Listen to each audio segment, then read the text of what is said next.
Hello mga ka-ideal, may panibago na naman po tayong order. 1 litrong baby pink.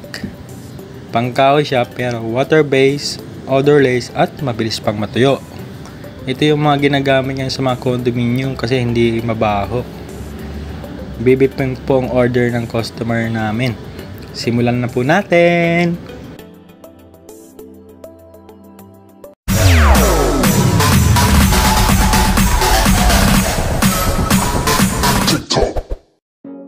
Hello mga ka-ideal, simulan na po natin. Ito po yung sample ng gagayahin nating kulay. Gagamitin po to sa cabinet na may pintura na, kaya lilihain na lang, tapos pwede na po yan i-roller o di kaya i-brush. Buksan na natin yung 1 litrong aqua gloss white.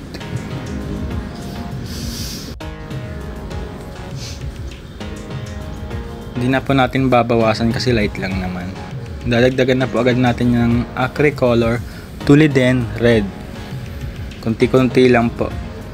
Pag sumobra, patay tayo dyan. Hindi na natin may babalik sa dati. Patakan po rin natin ng permanent maroon na acry color. Okay lang po pagsamahin yan kasi pares lang naman pang water base.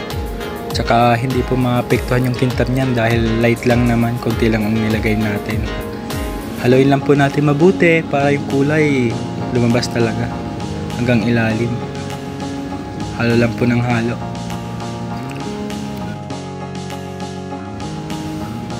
Ayan, halos parehas na po agad yung kulay. Siyempre, didikit natin dyan dun sa sample para malaman natin kung magdadagdag or magbabawas pa po tayo.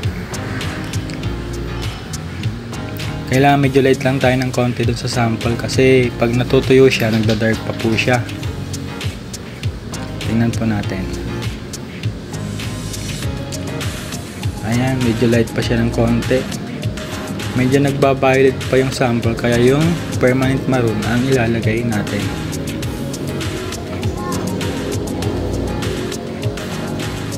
Ayan, dagdagan pa natin ng permanent maroon.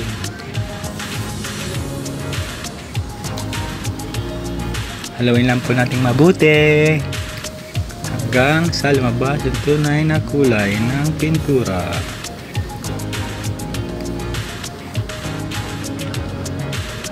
Halo lang po ng halo hanggang sa ilalim kasi minsan pag nagpintura na tayo, pag hindi siya halong-halong mabuti, nagkakaroon siya ng mga haspyot.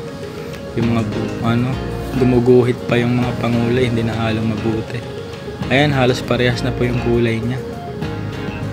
Tingnan nga po natin. Ayan, medyo halos pareho na. Haluin lang po natin mabuti. Ganun lang po ka-basic magtimpla ng baby pink. Ayan o. Saglit lang nakuha na yung kulay. Sa mga wala pa pong pintura, ito po yung procedure. Masilya muna, tapos yung primer na water base, yung timber prime, then yung aqua gloss. Sa mga bagong nanonood po dyan, mag-subscribe na po kayo sa amin channel para marami pa ko yung malamang mga combination ng pagtimpla. Thank you po.